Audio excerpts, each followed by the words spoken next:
So after a month of rumors, it's now official. ChatGPT is becoming an advertising platform. This means businesses will soon be able to show sponsored content directly inside the conversation. And that's a big shift. So instead of searching on Google, they are now asking AI. And in this video, I'm going to show you what makes ChatGPT ads different, how these ads can target users, and the most important, how businesses can prepare early before everyone else jumps in. I'm Vivek and I help businesses to understand the new digital advertising opportunities. Let's get into my screen. So at first we should know about what exactly are ChatGPT ads.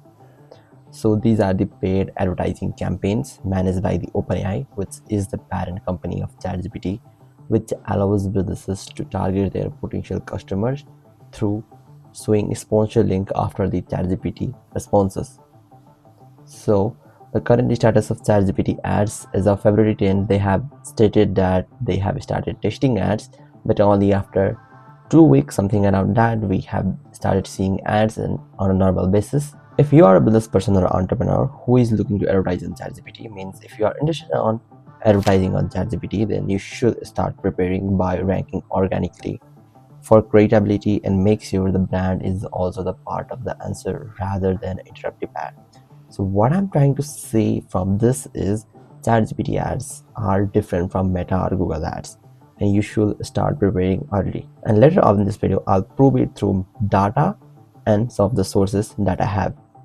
So how ChatGPT advertising will work. So it's on testing phase, but here we have some reports which are showing on how they will eventually look like. So this is how ChatGPT ads will look like. So this is the one prompt which states simple but authentic Mexican dish ideas for my dinner party.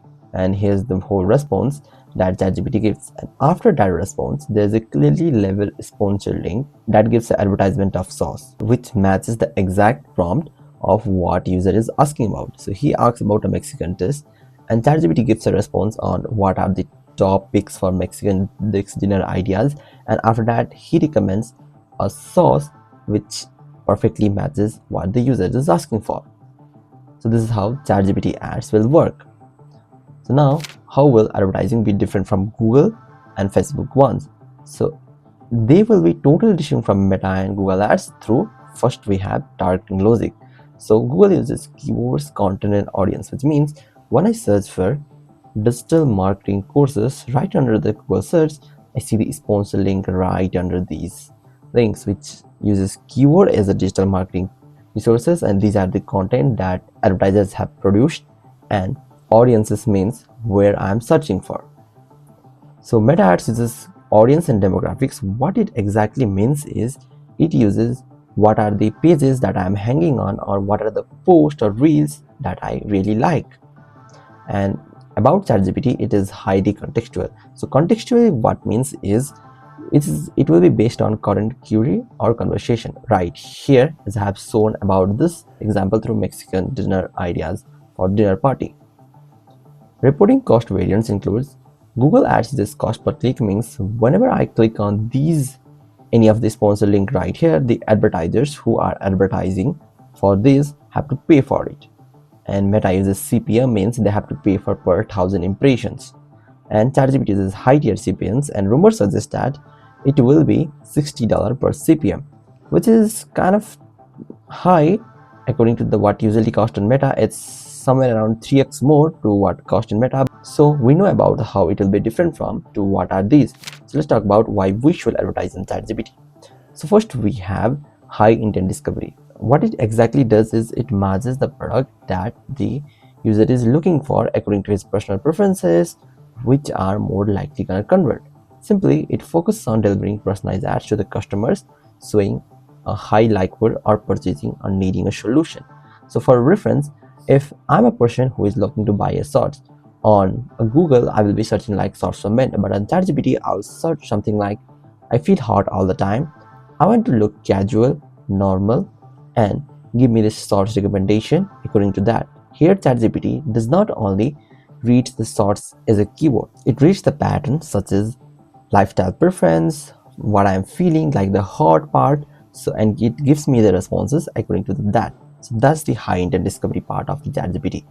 So the conversational commerce. So instead of pop-up ads that breaks your focus like on the beta, ads appear as a logical and a next step to solve the problem. Right here, after the responses, it gives us that this source link, which is helping us to enhance that this. On last, we have early adaptation advantages. If you look at the pattern of the Google AdWords of 2002 to Facebook ads of 2007, these are the massive opportunity which created deca millionaires in months, not in years. And this is also the one of the greatest advantage that you guys should get into it. So here now we have how ChatGPT ads will be different from traditional ads. So on ChatGPT, the trigger event is a conversation or chat itself rather than a keyword's interest and behavior. So here, when the user asks about a trekking guide, AI suggests ideal hiking shoes right in the flow of conversation instead of annoying interruption. That brand becomes a more memorable and relevant. For reference, take an example of the meta. You are scrolling something and you get ad that you guys not be wanting that right now. But here on chat, you get an ad that you are currently on a research phase and that's highly gonna convert. On second, we have the user intent capture. So ChatGPT ads capture intent through analyzing a whole conversation rather than some keywords. So that's exactly what I talked about on that source particular form. It reads the intent about the lifestyle preference. So what I'm feeling right now to what exactly mean on that whole prompt. So ads formatting and labeling will be also completely different from traditional ads. So rather than disturbing, so ads appear as the bottom of the conversation and will be clearly labeled sponsor, not like the Google ones where ad comes first above the organic content. And last, we have pricing model. So as I have talked earlier, pricing model suggests that it will be higher. So let's talk about what are the privacy ethics and regulation that you guys should care about while advertising on ChatGPT. First, what we have is, so ChatGPT states that they will never show their data to the advertisers, which is kind of new thing that we hear right under this.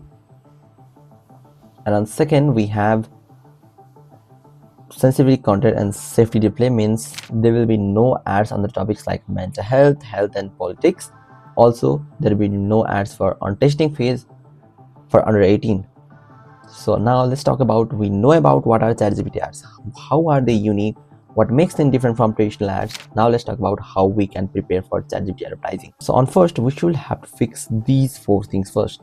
First one is clear category definition of your business with tight service description, where you have to use plain English, bullet points and active voices to remove friction. So what these 2 first points does is it helps your brand to better understand AI data, who you are plus what you serve.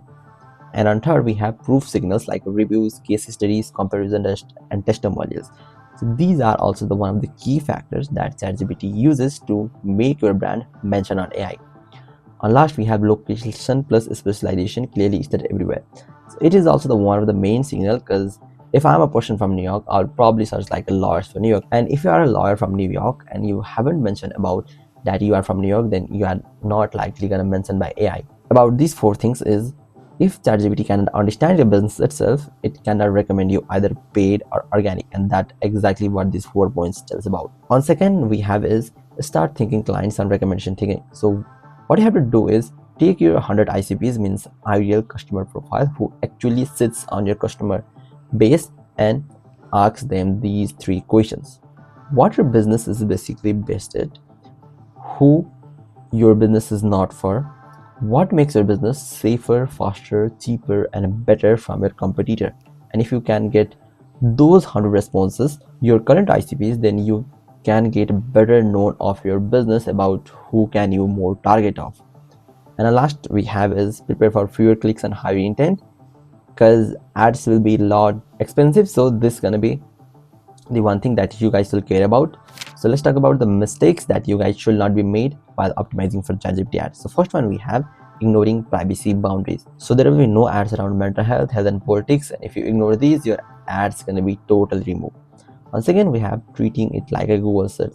So unlike Google, on ChatGPT ads will be appear after the responses, but on Google ads come above the organic results like this. So here the mistake will be failing to offer next best step, example a demo or free that exactly matches to the someone who have already received the information or the better known of. So on number 3, we have generic copy. On chat environment, some of these salesy stuff like a buy now, sale feels irrelevant and interruptive. So successful ads must solve a problem that they are facing rather than sales stuff. So on 4 we have targeting for long tail, and this is the where people are most of the missing. If you are aiming for the high value spender who typically pay for ad-free tiers, could lead to a lower than expected rates because there will be no ads shown for ChatGPT Plus, Pro and Enterprise users. So you should better know about who are your target customers. So on 5 we have negliging and search engine optimization. A common pitfall here is running ads for a brand that organically AI hates it, or what I have just talked right here. If ChatGPT cannot understand a business, it does not recommend you. So this is exactly what it says. A common pitfall is running ads for a brand that AI organically hates or doesn't know. If AI's main response gives a negative comparison of a product, a sponsor link below won't convert. So you should have to better train your AI on who you are, what you serve on simple plain English. That will be easy for AI to better understand your business and help your business to get recommended through it. On last, ChatGPT ads are still new. That means businesses that prepare early will have big advantage. And if you run a business and want to understand how this chat environment ads will work out, then I'm offering a free ChatGPT ads consultation. And in this session, we'll talk about how ChatGPT advertising will work, how your businesses will prepare, and how you can stay ahead before your competitors figure out on your niche. And if you want to book a free consultation, then check out the first link on the description and choose the time. I have also edited a blog post where I explain ChatGPT ads in more detail. See you there.